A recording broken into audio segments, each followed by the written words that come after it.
ओम नमो भगवते वासुदेवाय। ओम नमो भगवते वासुदेवाय। ओम नमो भगवते वासुदेवाय। नारायणं नमस्कृत्य नरं चैव नरोत्तमं देवीं सरस्वतीं व्यासं ततो जयमुदीरये। नष्टप्रायेषु भद्रेषु नित्यं भागवत सेवया भगवती उत्तमा श्लोके भक्तिर्भवति नैष्ठिकी। कृष्णाय वासुदेवाय देवकी नंदनाय च नंदगोपकुमाराय गोविंदाय नमो नमः।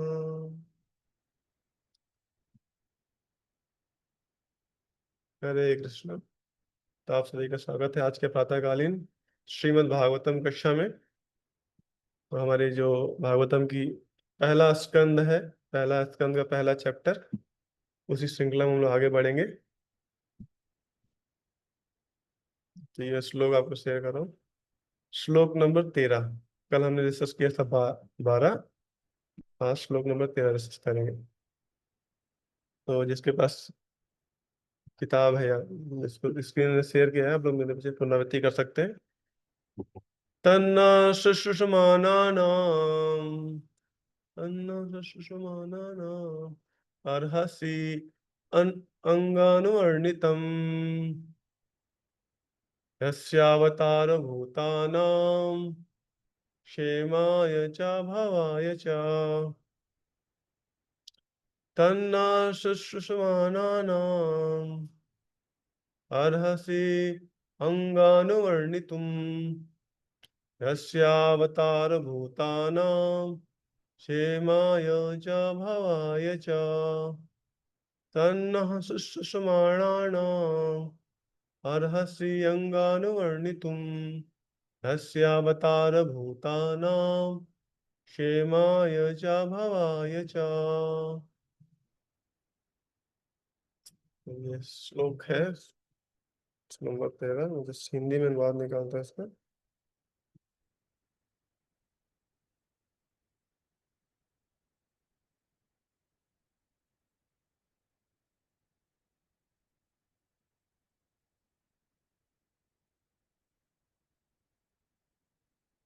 इसका अनुवाद है श्रील प्रभुपाद जी के द्वारा। हे सूत गोस्वामी, हम भगवान तथा उनके अवतारों के विषय में जानने के लिए उत्सुक हैं।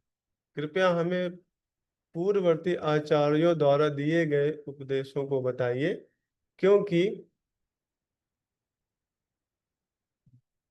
क्योंकि उनके वचन श्रवण तथा कहने सुनने दोनों से ही मनुष्य का उत्कर्ष होता है। बाबा जी का तात्पर्य भी है बहुत सुंदर सा। तात्पर्य पढ़ते हैं। यहाँ पर परम सत्य के दिव्य संदेश के श्रवण हेतु आवश्यक शर्तें प्रस्तुत की गई है। पहली शर्त यह है कि श्रोता को अत्यंत निष्ठावान तथा सुनने के लिए उत्सुक होना चाहिए। दूसरी शर्त यह है कि वक्ता मान्य आचार्यों की शिष्य परंपरा में से हो। जो लोग भौतिकता में लिप्त रहते हैं वे परमेश्वर के दिव्य संदेश को नहीं समझ पाते। प्रामाणिक गुरु के निर्देशन में मनुष्य धीरे धीरे शुद्ध होता जाता है।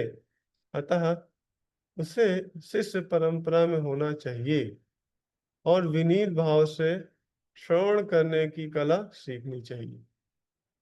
शुद्ध गोस्वामी तथा नैमिष श्रेणी के ऋषि मुनि इन शर्तों को पूरा करते हैं, क्योंकि श्रील शुद्ध गोस्वामी श्रील व्यास देव की परंपरा के हैं और नैमिषारण्य के ऋषि मुनि निष्ठावान जीव हैं जो सत्य जानने के लिए लालायित है। अतः भगवान श्री कृष्ण के अलौकिक कार्यकलाप, उनका अवतार, उनका जन्म, आविर्भाव या तिरोधान, उनके स्वरूप, उनके नाम इत्यादि उन लोगों के जानने योग्य है जो समस्त शर्तों को पूरा करते हैं। ऐसे उपदेश अध्यात्म के पथ पर अग्रसर सभी मनुष्यों के सहायक होते हैं। तो काफी इंस्ट्रक्शंस भरा तात्पर्य है प्रभा जी का। ओम ज्ञानतिमिरन्धस्य ज्ञानाञ्जनशलाकया चक्षुरुन्मिलितं येन तस्मै श्रीगुरुवे नमः। श्रीचैतन्यमनोभीष्टं स्थापितं येन भूतले स्वयं रूप कदा मह्यं ददाति स्वापदान्तिकम्। वन्देऽहं श्रीगुरुः श्रीयुतापदकमलं श्रीगुरून् वैष्णवांश्च श्रीरूपं साग्रजातां सहगना रघुनाथान्वितं तं तदीयम् साद्वैतं सावधूतं परिजनसहितं कृष्णचैतन्यदेवं श्रीराधा कृष्णपादान् सहगणा ललिता श्रीविशाखान्वितांश्च नमामि विष्णुपादाय कृष्णपृष्ठाय भूतले श्रीमते भक्तिवेदान्ता स्वामिनिति नामिने नमस्ते सारस्वते देवे गौरवाणी प्रचारिणे निर्विशेषशून्यवादी पाश्चात्यदेशतारिणे नमो महावदन्याय कृष्णप्रेमप्रदायते कृष्णाय कृष्ण चैतन्य नामने गौरतिस्वे नमः। हे कृष्ण करुणा सिंधु दीनबंधो जगत्पते गोपेश गोपिका कांता श्री राधा कांता नमोस्तुते तप्त कांचन गौरांगी राधे वृंदावनेश्वरी वृषभानुसुते देवी प्रणमामि हरिप्रिये पाञ्चाकल्पतरुभ्यश्च कृपा सिन्धुभ्येव च पतितानां पावनेभ्यो वैष्णवेभ्यो नमो नमः।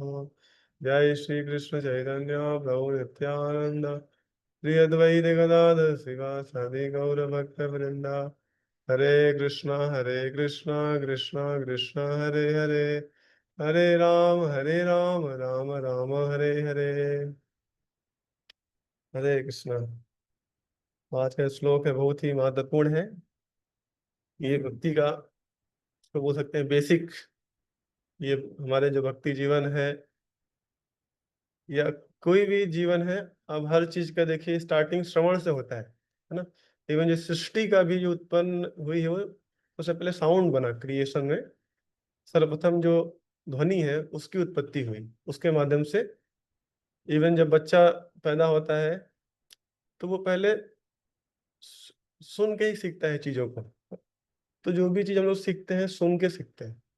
तो भक्ति भी हम लोग अगर करना स्टार्ट किए हैं तो पहले लोग सुनते हैं अपने सीनोदों से माध्यम से जो हमारे वरिष्ठ वैष्णव हैं। तो यहाँ पे सुनने का जो सिद्धांत है उसके बारे में प्रभुपाद जी ने बहुत अच्छे से बताया है कि जो शौनक आदि ऋषि जो जो नैमिषारण्य में इकट्ठा हुए हैं ऋषि मुनि, वो लोग क्या बोले हम सुनना चाहते हैं भगवान के बारे में, है ना, भगवान के।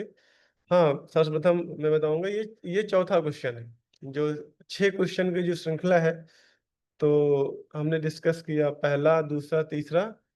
कल हमने तीसरा डिस्कस किया था। आज ये चौथा प्रश्न है। तो जनरली डिवोटी याद नहीं कर पाते हैं कि कितने क्वेश्चंस हैं। पता होते हैं हाँ 6 क्वेश्चंस हैं।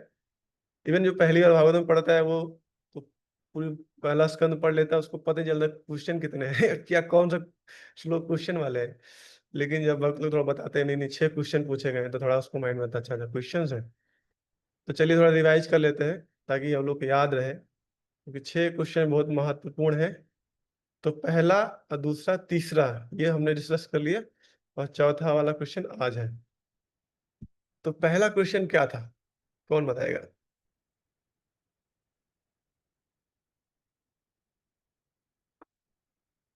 हम्म।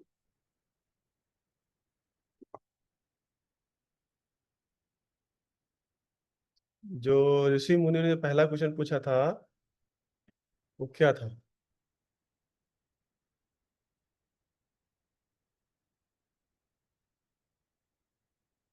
कोई बताएगा नहीं? पहला क्वेश्चन ये था। अच्छा नहीं तो माता जी बताएंगे। यस माता जी बताइए। सबके लिए सबसे ज्यादा हितकारी क्या है? व्हाट इज द हाँ, एब्सोल्यूट गुड? सरल भाषा में जो सबसे कल्याणकारी वस्तु है उसके बारे में बताइए। ये दूसरा है अंजसा, सबसे सरल भाषा में। और दूसरा प्रश्न क्या था?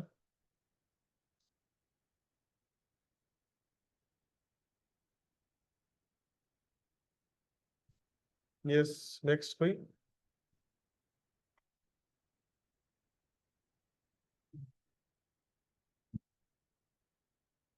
नहीं, कोई नहीं है। ठीक है। तो पहला क्वेश्चन जो माता जी ने बताया कि किस सारे जीवात्मा के लिए कल्याणकारी है जो चीज है, उसको बहुत ही सरल भाषा में बताइए, क्या सबसे ज्यादा हितकारी उनके लिए है, जो सारे जन कल्याण को हित करे, पहला। और दूसरा क्वेश्चन था कि सारे शास्त्रों का सार क्या है ना, निचोड़ बताइए, क्योंकि इतने सारे शास्त्र हैं, इतनी सारी चीजें बताई गई होंगी, लेकिन हमको तो भाई समझ नहीं आएगा, कलयुग के जीव है, तो आप ही क्या करें, सारे शास्त्रों को निचोड़ के हमको जो सार बता दीजिए, सारे शास्त्रों का सार क्या है। और तीसरा क्वेश्चन, तीसरा तो मैंने कल ही रिसर्च किया था, तीसरा क्वेश्चन क्या है?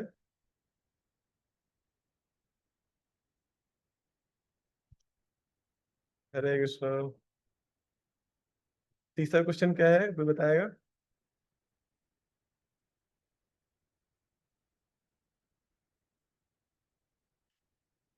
कोई नहीं रहेगा। भगवान क्यों जन्म लेते हैं, ये क्या है, क्या ये क्वेश्चन है क्या? हाँ, यश माता जी कि जो भगवान श्री कृष्ण है वो वसुदेव और देवकी के गर्भ में क्यों जन्म लेते हैं, है ना, क्या पर्पज है भगवान का आने का, ये पहला क्वेश्चन है। तो इसको याद कर लीजिए ना, इंपॉर्टेंट क्वेश्चन है ना। पहला कि सारे जन कल्याण के लिए हितकारी श्रेष्ठकर है वो बताइए सरल भाषा में। दूसरा, सारे शास्त्रों का सार क्या है। और तीसरा, भगवान क्यों वसुदेव और देवकी के गर्भ में जन्म लेते हैं, उनका उद्देश्य क्या है। और चौथा क्वेश्चन जो आज हम लोग डिस्कस कर रहे हैं, वो भगवान के अवतारों के बारे में पूछा जा रहा है कि हमें क्या सुनना है। कृपया हमें बताइए कि भगवान के जो जो अवतार लेते हैं, हम भगवान और उनके अवतारों के विषय में जानने के लिए उत्सुक हैं, है ना। तो भगवान के दो अवतार होते हैं, एक लीला अवतार होते हैं, गुण अवतार होते हैं ना। तो ये जो प्रश्न है, इसमें भगवान के गुण अवतारों के बारे में पूछा जा रहा है ना, कि उनके अवतारों के विषय में बताइए, जो भगवान के जो गुण अवतार होते हैं ना। भगवान के बहुत सारे प्रकार के अवतार होते हैं, लीला अवतार, गुण अवतार, अलग प्रकार के। तो यहाँ पे जो भगवान के जो गुणा अवतार है उसके बारे में प्रश्न कर रहे हैं ना, जैसे गर्भदक्षा विष्णु है, ये गुण अवतार है, गुस्सा होता है इसको बोलते हैं। तो ये प्रश्न हमने रिवीजन कर लिया। अभी हम आते हैं श्रवण के बारे में। हम लोग श्रवण के बारे में सुन रहे थे कि ये आध्यात्मिक जीवन का एक स्टार्टिंग है। इवन भगवत गीता में आप देखेंगे, जब भगवान भक्ति योग स्टार्ट करते हैं तो स्टार्टिंग कैसे होती है, सुनने से, है ना। मय्या सक्त मना पार्था योगम युंजन मदाश्रया असंशयम समग्र तथा ज्ञाससी तक छोड़ो। पहले भगवान के बारे में सुनना पड़ेगा, है ना। जब भगवान के बारे में हम लोग सुनते हैं तो हमारे हृदय में उनके प्रति आसक्ति उत्पन्न होती है, भगवान के प्रति अटैचमेंट उत्पन्न होता है, अटैचमेंट। इसीलिए सुनना बहुत इंपॉर्टेंट है। तो प्रपात जी यहाँ पे अपने तात्पर्य बता रहे हैं कि शर्त क्या है, किसका शर्त, जो ऑडियंस है, जो सुनने वाला है, उसकी क्या क्वालिफिकेशन होनी चाहिए, क्या शर्तें होनी चाहिए जो उसको फॉलो करना है। क्यों? क्योंकि जब तक वो प्रोसेस फॉलो नहीं करते हैं तब तक हमको डिजायर्ड रिजल्ट नहीं मिलता है। मतलब किसी को अब कुछ रिजल्ट चाहिए, जो उसका डिजायर रिजल्ट है, तो उसको उस प्रोसेस को फॉलो करना पड़ेगा। तो प्रभुपाद जी यहाँ बता रहे क्या शर्तें होनी चाहिए, हम एक जो ऑडियंस है या जो श्रोता है उसको क्या फॉलो करना चाहिए। और दूसरा, जो जो प्रवचन दे रहा है, जो मतलब स्पीकर है ना, जो स्पीकर है उसकी क्या क्वालिफिकेशन, उसकी क्या योग्यता होनी चाहिए। ये दोनों की योग्यता के बारे में प्रभुपाद जी बता रहे हैं। तो यहाँ पे पहला हम लोग देखते हैं कि जो हियरर है, जो ऑडियंस है, उसकी क्या योग्यता होनी चाहिए। तो यहाँ पे प्रभुपाद जी बोले कि उनको ही शुड बी वेरी ईगर, भगवान की कथा सुनने के लिए वो उत्कंठा होनी चाहिए उसके अंदर, है ना, ईगर होना चाहिए, है ना। जैसे बताते हैं हीरिंग दो प्रकार की होती है। एक तो क्या, व्यक्ति सुनता है लेकिन उसको श्रद्धा नहीं होती, है ना, लेकिन उसके इनविजिटिव के कारण सुनता है, उसको कोई जिज्ञासा रहती है, उसके लिए सुनता है, लेकिन श्रद्धा से नहीं सुनता, उसको बहुत सारे डाउट्स रहते हैं इसलिए सुनता है।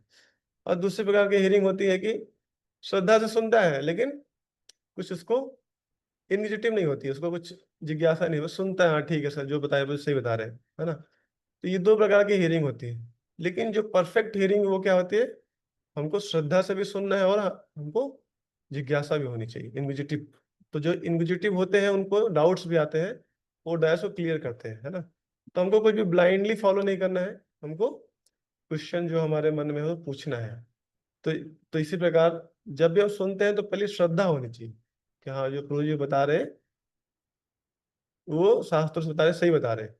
और सुनने एक इनक्विजिटिव मतलब एक जिज्ञासा के रूप में भी सुनना चाहिए उसको, है ना, चीजों को। ऐसा है ये श्रवण, श्रवण है ना, तीन चीज, तीन वर्ड से मिलके बनता है, एस आर और एन, श्रवण, श्रवण, श्रवण, एस आर एन। अगर देखेंगे श्रवण, तो एस फॉर श्रद्धा।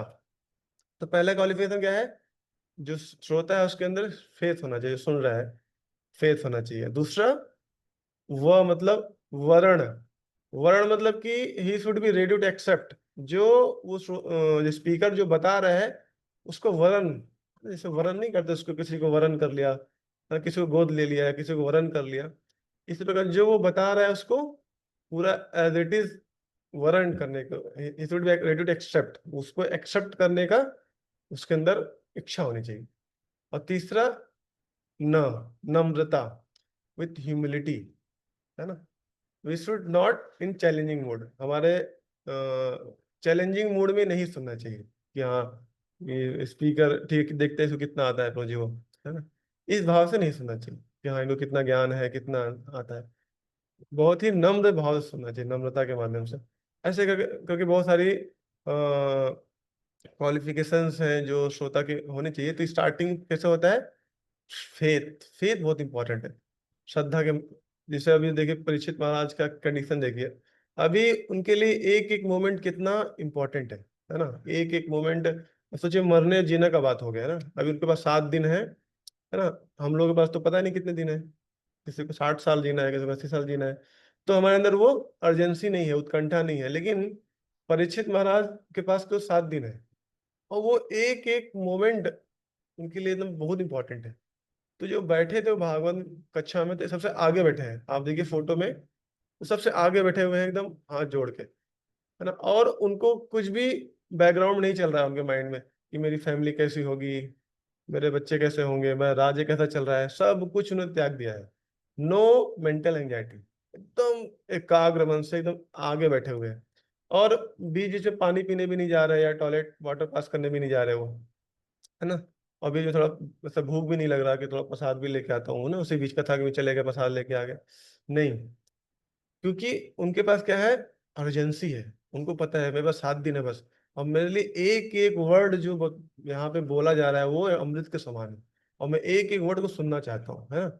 इस प्रकार आप देखेंगे, इससे मतलब हम जब भागवतम सुनते हैं कक्षा में, तो देखिए कितने कितने महत्वपूर्ण या कितने इंपॉर्टेंट क्वेश्चंस पूछते हैं परीक्षित महाराज, है ना।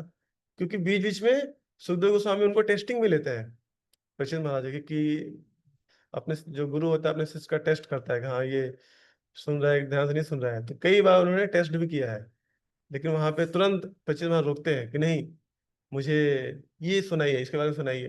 जैसे 9वें स्कंद में देखेंगे कि भगवान की जो कृष्ण की लीला है, उन्होंने एक ही चैप्टर में समेट दी पूरी, है ना। जो जो भगवान श्री कृष्ण जिसके लिए पूरा ये प्रयोजन हुआ था, जिसको सुनना चाहते थे वो, उनकी लीला केवल एक चैप्टर में समेट दी पूरा सुखदेव गोस्वामी ने। तो बोलते रहे नहीं नहीं भैया हमको विस्तार से सुनाइए इसको। तो वो उनकी ईगरनेस चेक करना है, कितने इनको ईगरनेस है ना। ऐसा नहीं था कि अरे जी टाइम तो हो गया, 9 बज गया अभी, या 8:15 हो गया अभी, तो कथा समाप्त होनी चाहिए, ऐसा नहीं था। नहीं, थोड़ा डिटेल में सुनाइए उसको अच्छे से। और दूसरा चीज था कि 5वें स्कंद में देखेंगे जब उनको हेलिस प्लैनेट का आता है डिस्क्रिप्शन, तो अब देखिए कि वहां पे परीक्षित महाराज काफी कंपैशनेट हो जाते हैं, अरे ये जीवात्मा कैसा उद्धार होगा, है ना। ये लोग इतना दुख झेल रहे हैं नरक में जाके, इनका उद्धार करने का सोल्यूशन बताइए। तो वहां पे सुखदेव गोस्वामी ने क्या बताते हैं, आपके लिए अटोनमेंट है, अटोनमेंट करो, हो जाएगा। तो ये टेस्टिंग था उनका। टेस्ट लिया कि देख तो क्या इनका रिस्पॉन्ड कैसा होता है। तो वहां तुरंत उनका क्वेश्चन आता है, नहीं ये तो अटोनमेंट इज लाइक कुंजर शौचवत, हाथी का स्नान के समान है। आदमी अटोनमेंट करेगा, फिर पाप करेगा, फिर उसको पश्चाताप करेगा, फिर पाप करेगा, बोले दिस इज नॉट सोल्यूशन। फिर दोबारा उन्होंने सोल्यूशन दिया, नॉलेज, कि नहीं ज्ञान के माध्यम से उसके सारे पाप कट जाएंगे। फिर उससे भी संतुष्ट नहीं हुए कि नहीं नहीं ये भी हमको सही नहीं लग रहा है ना, ज्ञान वाला भी, क्योंकि ज्ञान से पाप तो कट जाए लेकिन टेंडेंसी नहीं जाएगी, टेंडेंसी रहेगी उसके अंदर, है ना, ये इच्छा नहीं जाएगी। तो बाद में फिर भक्ति वाला प्रोसेस देते हैं जो वो सुनना चाहते थे। इसके माध्यम से देखें कितना वो अटेंटिव होकर सुन रहे थे वो, है ना, परीक्षित महाराज, ऐसा था। तो इससे हमें पता चलता है कि क्या क्वालिफिकेशन होना चाहिए हीरर का, जो ऑडियंस है। तो पहले आगे बैठना चाहिए क्लास में, है ना, ऐसा आगे बैठ के, और पानी वानी पहले से लेके बैठ जाना चाहिए, है ना, ताकि बीच में प्यास ना लगे, या वाटर पास पहले ही कर लेना चाहिए, ताकि बीच में जाना ना पड़े छोड़ छोड़ के, है ना। और जैसे जैसे हम बताते हैं, धुंधकारी वाला पास टाइम आता है कि जब गोकर्ण कथा सुनाते हैं धुंधकारी को, जिनका भाई होता है, जो भूत बन गया होता है ना, जिसको जब उसकी मृत्यु होती है तो भूत बन जाता है वो, और उसके उद्धार के लिए गोकर्ण जी भागवत कक्षा का, भागवत सप्ताह का आयोजन करते हैं। तो उसमें लेकिन अब सप्ताह हो रहा है तो बहुत लोग आते हैं, गांव वाले भी आते हैं, हम भी सुन लेंगे भागवतम, और धुंधकारी भी सुनता रहता है। लेकिन दोनों के सुनने में बहुत अंतर था। धुंधकारी जैसा सुन रहा था वैसा बाकी लोग नहीं सुन रहे थे। तो जब सातवां दिन जब हुआ, तो आपको पता है कि कैसे धुंधकारी के लिए बैकुंठ यहाँ आया था लेने के लिए, है ना। क्योंकि वो इतने अटेंटिव होकर सुन रहा था, क्योंकि एक एक शब्द उसके लिए जन्म और मतलब जीवन और मृत्यु के समान था, एक एक वर्ड उसका, जैसे परीक्षित महाराज के जीवन में था। और एक एक दिन वो बांस का, क्योंकि बांस में ही वो बैठा था, तो बांस का जो गांठ थी टूटती थी एक एक दिन, ऐसे करके। तो सातवें दिन सातवीं गांठ टूटी और वो मुक्त हो गया, तुरंत वैकुंठ गयान उनको लेने के लिए आ गए। तो लेकिन बाकी जो गांव वाले देखे, बोले अरे हम भी सुन रहे थे, हमारे नहीं नहीं आया वैकुंठ गयान, इनके लिए कैसे आ गया। तो गोकर्ण जी बोला कि जिस अर्जेंसी से, जिस भाव से, जिस उत्कंठा से इस व्यक्ति ने सुना है, उससे हम लोग नहीं सुना है। तो आप देखिए, हर जो भी भागवतम का चैप्टर खत्म होता है, बाद में एक फलश्रुति आती है कि जो भी इस कथा को सुनता है उसके सारे पाप खत्म हो जाते हैं, है ना, सारे। तो एक्चुअली वो सही है, लेकिन हमारे होते हैं क्या, नहीं, क्योंकि वो कंठा नहीं होती, अच्छा वो ईगरनेस नहीं होता है। तो ये क्वालिफिकेशन क्या है हीरर का, है ना।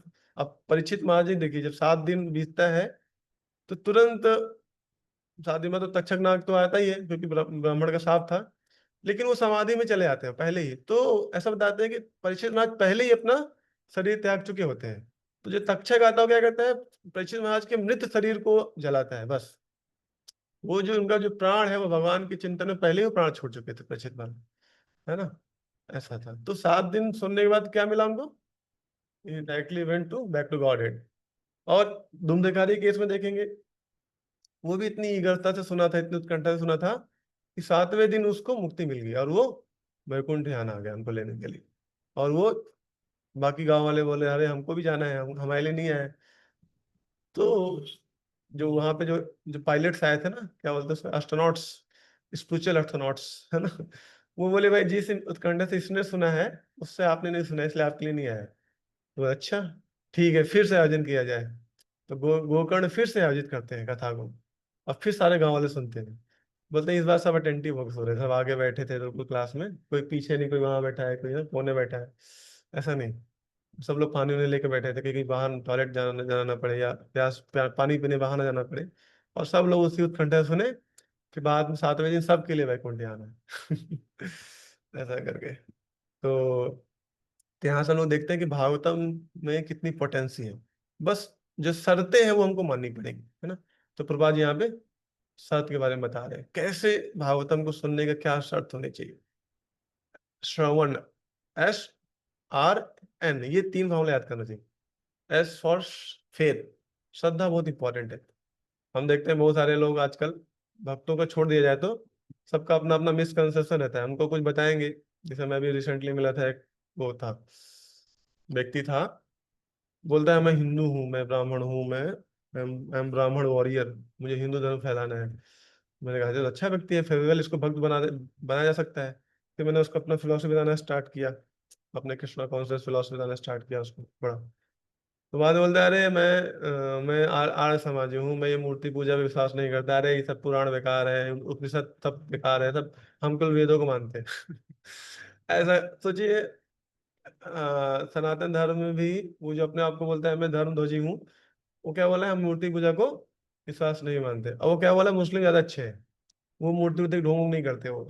तो जी, वो अंदर ही बैठ के कैसा, तो उसके पास श्रद्धा नहीं है उसके ऊपर, है ना। वो बोलता है अरे गरुड़ पुराण में कुछ ज्यादा ही बता दिया गया, ऐसा नहीं होता है ना, भागवतम में ऐसा बता दिया गया, ऐसा नहीं होता है।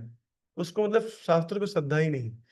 तो वही मैं सोचता कि अरे हिंदू जो है, जो अपना सनातन बोलता है, उसको तो शास्त्र श्रद्धा तो होनी ही चाहिए, है ना, वो तो बेसिक पॉइंट है।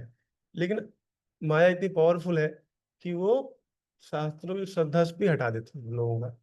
वो बोलता है, अरे मैं नहीं जानता, मैं ये सब नहीं मानता, मैं भगवान को ये सब, मैं तो वेदों को मानता हूँ बस।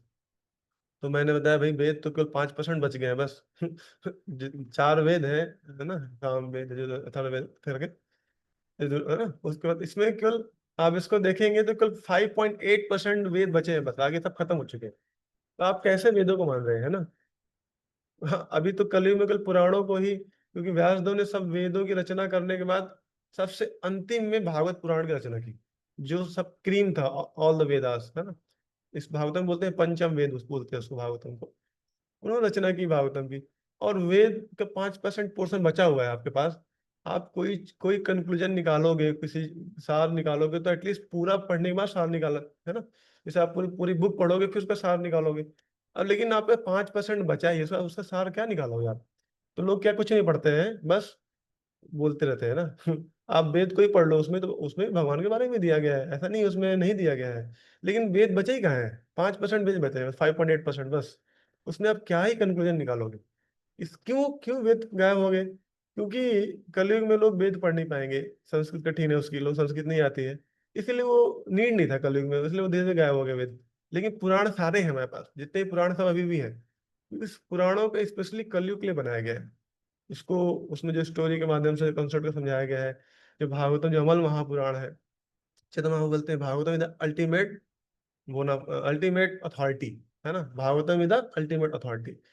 ऐसा तो वो हमको स्वीकार करना चाहिए। तो ये है श्रद्धा, है, इसको बोलते हैं शास्त्रीय श्रद्धा। तो किसी को शास्त्र में श्रद्धा नहीं है, तो उसको क्या ही भक्ति करेगा ना, भगवान कैसे उसको मिलेंगे? ऐसा है। और दूसरा क्या है, मैंने बताया श्रवण, वर, वी वी फॉर वरण। वर मतलब कि ऐसा उसको एक्सेप्ट करो, जैसे कोई व्यक्ति गोद नहीं लेता है, किसी व्यक्ति को गोद ले ले, या जैसे कोई स्त्री पुरुष की शादी होती है तो वो लड़की का हाथ को वरण करता है कि मैं इसकी जिम्मेदारी लेता हूँ, मैं इस पर पूरा एक्सेप्ट करता हूँ अपने लाइफ में। इस प्रकार जो शास्त्रों में जो कंक्लूजन दिए गए उसको वरण करना है ना, उसको पूरा अपने जीवन में उसको एक्सेप्ट कर लेना है। और तीसरा, एन फॉर नम्रता, विद ह्यूमिलिटी, है ना। हम नम्रता भी बहुत इंपॉर्टेंट है हमारे जीवन में। विथ ह्यूमिलिटी, चैलेंजिंग मोड में नहीं होना चाहिए किसी डिवोटी को, है ना। We should not hear for, क्या बोलते हैं, डिफेंडिंग, है ना। We should not hear for defending, अरे गुरु जी ये क्या बोल रहे हैं आप। And we should not speak for ऐसा ऑफेंडिंग, है ना। जो कोई बोल रहा है वो ऑफेंडिंग मोड में नहीं बोलना चाहिए, और कोई जो सुन रहा है उसको डिफेंडिंग मोड में नहीं होना चाहिए ना। We should not speak on defending, we should not hear on offending. तो ये है। तो यहाँ पे हम देखते हैं कि क्या क्वालिफिकेशन होता है श्रोता की।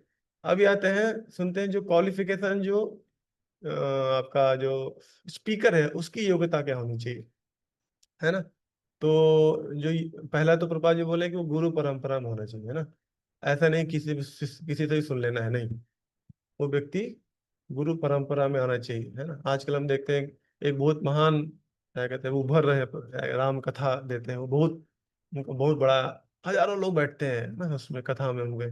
पहले वो एक कवि थे। बहुत बड़ी बड़ी कविताएं बोलते थे ना, अलग अलग इंस्टीट्यूट में जा जाके, है ना, शायरियाँ, है ना। बहुत लोग लाइक किए, लेकिन अभी रिसेंटली उन्होंने चेंज कर दिया, प्रोफेसर अभी राम कथा वाचक बन गए हैं। तो बहुत लोग लाइक भी कर रहे हैं, अप्रिशिएट कर रहे हैं उनको। लेकिन परंपरा में होना इंपॉर्टेंट है, ऐसा नहीं आप कहीं से भी बोल रहे हैं, है ना, अपना नया नया कॉन्सेप्ट निकाल निकाल के उसको लोगों को प्रेजेंट कर रहे हैं। उससे क्या होगा? हृदय में ट्रांसफॉर्मेशन नहीं होगा सामने वाले का। हमको परंपरा में होना चाहिए, है ना। क्योंकि परंपरा से एक एक एम्पावरमेंट आता है ना, हमारे हमारे हमको एक एम्पावरमेंट मिलता है ना। परंपरा हम लोग रहते हैं तो प्रभात जी बोले कि मैं जब वेस्ट गया तो मेरे अंदर कोई योग्यता नहीं थी, वो तो मेरे गुरु महाराज मेरे थ्रू बुलवा रहे थे। तो ये होता है परंपरा, है ना। जो व्यक्ति बोल रहा है उसकी कुछ क्वालिफिकेशन नहीं, उसकी जो बैकग्राउंड में जो परंपरा है वो उस वहां से बैकअप आता है। तो जब हम लोग परंपरा में रहते हैं तो हमको इम्पोर्टेंट मिलता है, तब हम लोगों के हृदय में कुछ चेंज ला सकते हैं, ऐसा। लेकिन कोई अगर परंपरा में नहीं है, वो कैसे लोगों का हृदय चेंज करेगा? लोग बस ताली बजा के चले जाएंगे। तो हमको क्या परंपरा में होना चाहिए ना, कोई बीच से ही नहीं ऐसे निकल के आ गया, है ना। जी ऐसा नहीं। और दूसरा, परंपरा होने के बाद हमको जो हमारे परंपरा में बताया गया है, जो चीजें हैं उसी को एज इट इज रिपीट करना है बस। हमको उसमें कुछ चेंज नहीं करना है। प्रभा जी बोलते हैं पहले स्कंद के पहला जो तात्पर्य है ना, पहला जो श्लोक है पहले स्कंद को सब पढ़ेंगे, जन्माद्यस्यतः है तर्तो वाले श्लोक में प्रभा जी कहते हैं we should present Krishna philosophy in interesting way. ऐसा हमको प्रेजेंट वही चीज करना है, लेकिन थोड़ा इंटरेस्टिंग वे में करना है ताकि लोग उसको समझे, ऐसा उसको बोरिंग ना लगे ऐसा। तो इतना हमको फ्रीडम मिला है कि हम उसको इंटरेस्टिंग वे में प्रेजेंट कर सकते हैं, लेकिन मेक श्योर दैट जो उसकी डिग्निटी, जो उसका वो मैसेज है, वो उसमें कोई कॉम्प्रोमाइज नहीं होना चाहिए। जो मैसेज है उसका, उस प्योरिटी में कुछ भी ऊपर नीचे नहीं होना चाहिए, ऐसा है। तो we should present as it is, जो हमारे आचार्यों ने बोला है। तो ये स्पीकर की क्वालिफिकेशन है। नहीं तो कहते हैं जो प्रोफेशनल रिसाइटर्स होते हैं, मतलब जो पैसे लेके भागवतम कथा करते हैं या जो भी है ना, जो परंपरा में नहीं है, उनसे सुनना भी नहीं चाहिए। कोई पूछ सकता है अरे पूजित भगवान के बारे में तो बोल रहा है, सुनने में क्या दिक्कत है। बोले वो प्रभा जी बोलते हैं बोल रहा है भगवान के बारे में, आप सुन रहे हो, है ना। बोलते हैं जैसे दूध होता है ना, दूध को अगर सांप टच कर लिया होता है तो दिखने में तो सफेद ही दिखता है वो, लेकिन उसको पी लोगे तो जान चला जाएगा।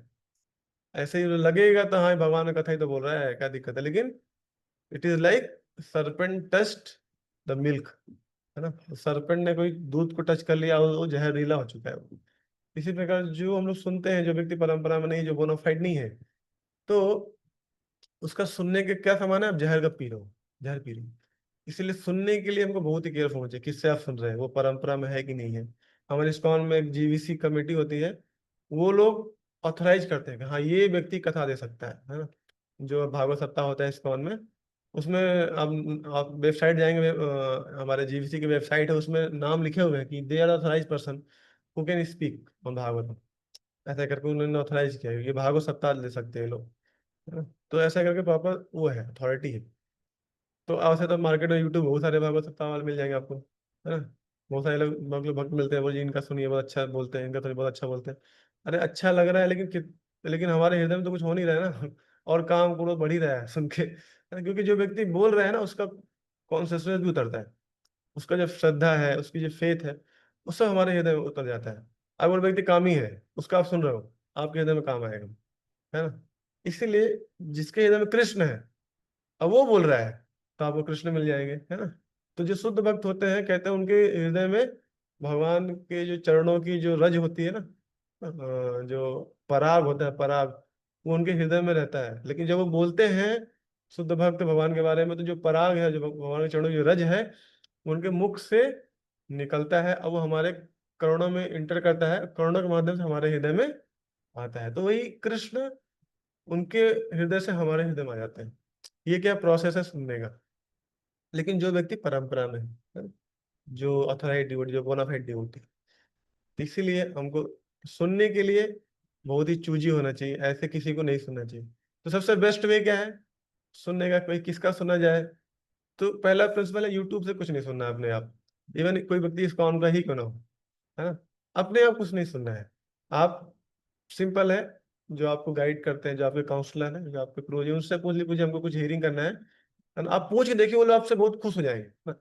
किसी को अगर अपने सुपीरियर को पसंद करना है, प्लीज करना है, उससे पूछ लो, पूछे मुझे हियरिंग के लिए कुछ दे दो, आप मैं क्या सुनूं।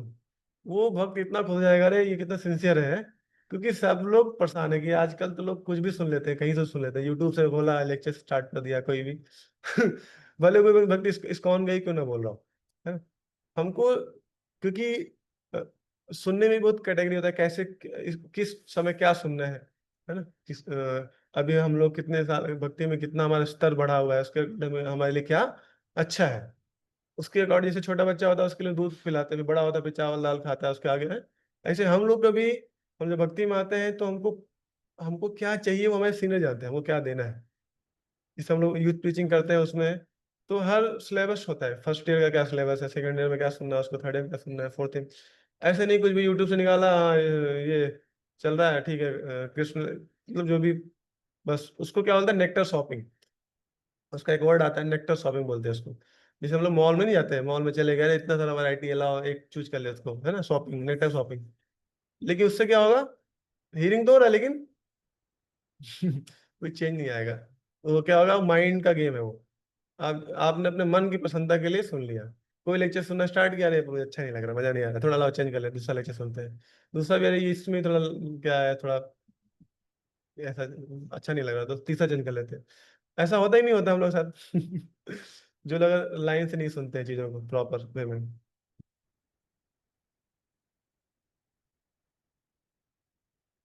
मैं जो बोल रहा हूँ कुछ रिलेट हो रहा है कि नहीं, मुझे कुछ पता नहीं चल रहा है कि। हरे कृष्ण। एक बार हुआ था प्रभु जी, 6-7 साल पहले ऐसा, कि जब सुन रहे थे तो लग हाँ। रहा था कि ये थोड़ा सा समझ में नहीं आ रहा है, तो हमने दूसरा चेंज कर लिया था।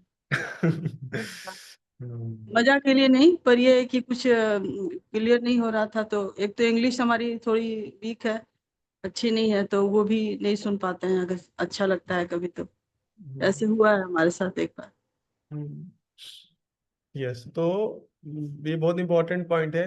आजकल बहुत बड़ा प्रॉब्लम है इस्कॉन में कि devotees they are hearing anybody, किसी को भी सुन रहे हो, है ना। तो उससे क्या होता है, हमारी जो गुरु परंपरा पर जो हमारी लॉयल्टी है, वो उस लॉयल्टी भंग हो, जो चेस्टिटी भंग हो रही है।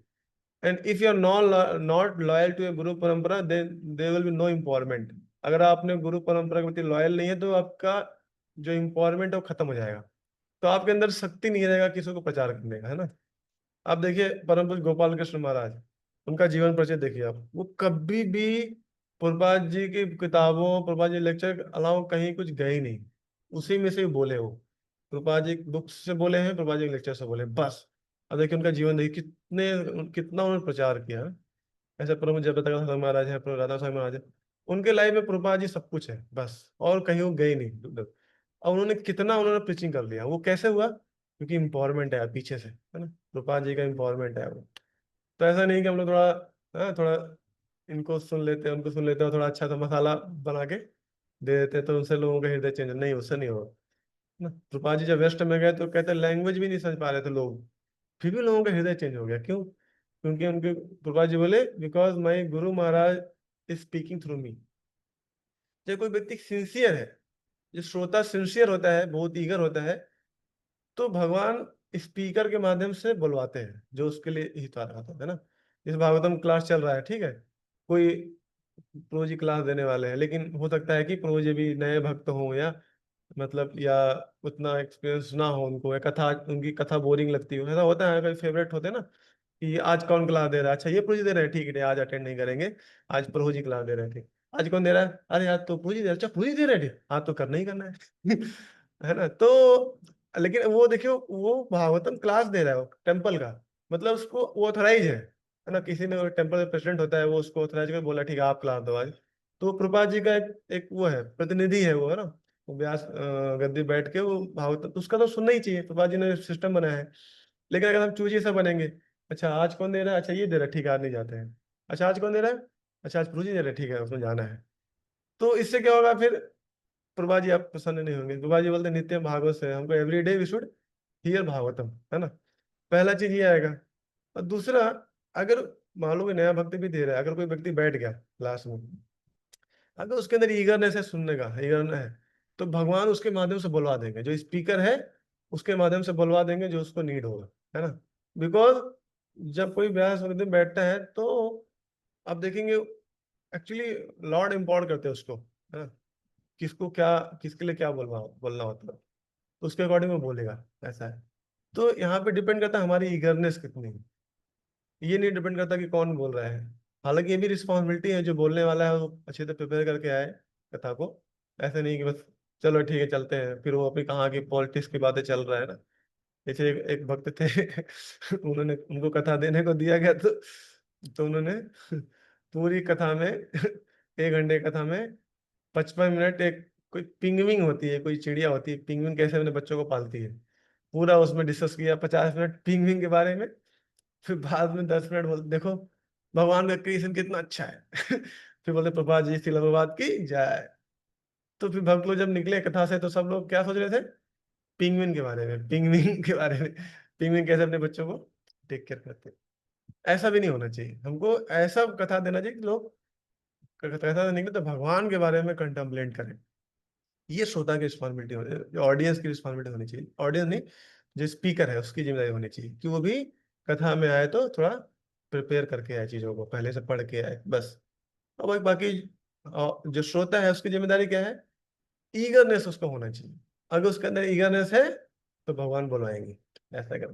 प्रभुपाद जी जब वहां पे गए वेस्ट में, तो प्रभुपाद जी हालांकि लैंग्वेज भी नहीं समझ में आया था लोगों को, लेकिन फिर भी लोग इतने सारे भक्त बन गए। कैसे बन गए? क्योंकि वो भगवान ने बुलवाया प्रभुपाद जी के माध्यम से, जो उनको नीड था बस। ऐसा करके वैसे तो अभी बहुत कुछ बोला जा सकता है इस टॉपिक पे, मैं काफी कुछ लिखा है। तो यहाँ पे अभी टाइम हो गया है, एक मिनट। हम्म। हाँ, मैं एक जस्ट पॉइंट और खत्म करके इसको एंड करता हूँ कि अभी ठीक है, श्रवणम का जो श्रोता है उसकी क्वालिफिकेशन क्या होनी चाहिए, जो स्पीकर है उसकी क्वालिफिकेशन क्या होनी चाहिए, ये मैंने बताया। अब आते हैं, अब देखते हैं कि जब हम लोग श्रवण करते हैं तो उसमें देखिए एक श्रोता होना चाहिए और एक ऑडियंस, एटलीस्ट मिनिमम दो लोग तो होने ही चाहिए, है ना। इसको बोलते हैं संवाद। संवाद जैसे ध्रुव, जैसे विदुर और मैत्रेय संवाद, है ना। नारद व्यास संवाद, संवाद में एटलीस्ट दो लोग होने चाहिए। तो संवाद का मीनिंग क्या होता है कि हार्ट टू हार्ट शेयरिंग, है ना। किसके बारे में? प्योरली कृष्ण कथा। संवाद का मतलब क्या है? हार्ट से कनेक्शन बनता है, पहले बात हार्ट टू हार्ट शेयरिंग और प्योरली कृष्ण कथा, है ना। और जो ये संवाद है या इसको बोल सकते हैं श्रवणम, it is not activity, it is a process, है ना। ये एक्टिविटी नहीं है जो श्रवणम है, ये जो संवाद है, ये कोई एक्टिविटी नहीं है, ये प्रोसेस है ना। एक्टिविटी में क्या आएगा? मान लीजिए हम लोग फोन से सुनते हैं ना, लेक्चर लगा लिया, सुन लिया, फोन से सुनने स्टार्ट किया, तो वो प्रोसेस नहीं कहलाएगा, वो श्रवणम नहीं कहलाएगा, वो क्या कहलाएगा? एक्टिविटी है। संवाद की क्वालिफिकेशन ये है कि मिनिमम दो लोग तो होने ही चाहिए। तो जब हम लोग ऐसे कभी श्रवण करते हैं लेक्चर लैपटॉप से या मोबाइल से, तो वो हालांकि हम लोग अपने गुरु को सुनते हैं, लेकिन फिर भी वो एक एक्टिविटी कहलाएगी, है ना। उसमें एक ही व्यक्ति है वो, है ना।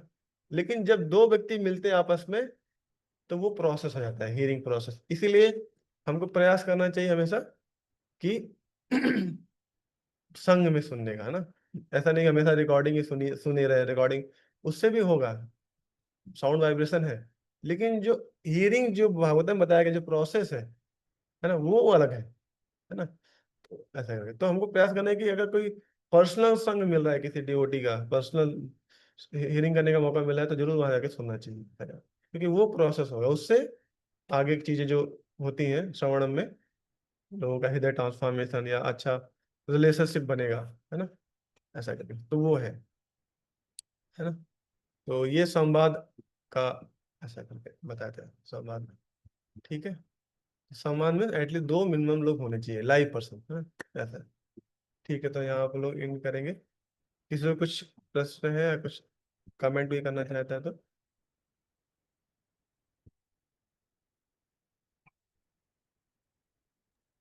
हरे कृष्णा प्रभु जी। हाँ, ये सॉरी मतलब। अब क्लास अच्छा देते हैं, समझ में आ जाता है कि कैसे तो सुने, हम्म, कैसे समझे ये। और ये जो आपने चार वो बताए हैं भगवान के बारे में पहले, किसके बारे में बताइए? चार चार प्रश्न जो है। हाँ जो, हाँ जी जी, चार हाँ, प्रश्न छह है वो। प्रश्न है, चार हो गए अभी, दो बचे हैं। तो चार क्या है वो? पहला प्रश्न प्रश्न जो है, जी। हाँ, तो पहला वही है कि जो लोगों के हितकारी के लिए, जो जन कल्याण के लिए जो सबसे श्रेष्ठकर है, उसको बहुत ही आसान भाषा में हमें बताइए, है ना। जी ऐसा, ये पहला प्रश्न था, है ना। दूसरा प्रश्न था कि सारे शास्त्रों का निचोड़ क्या है, सार क्या है, उसको हमको बताइए, है ना। और तीसरा था कि भगवान कृष्ण वसुदेव और देवकी के गर्भ में किस प्रयोजन के कारण जन्म लिए, है ना, क्या उद्देश्य था उनका आने का। और चौथा जो आज डिस्कस किया, वो भगवान के अवतारों के बारे में सुनना चाहते थे। तो वो अवतार मतलब जो गुण अवतार भगवान के, उसके बारे में सुनेंगे।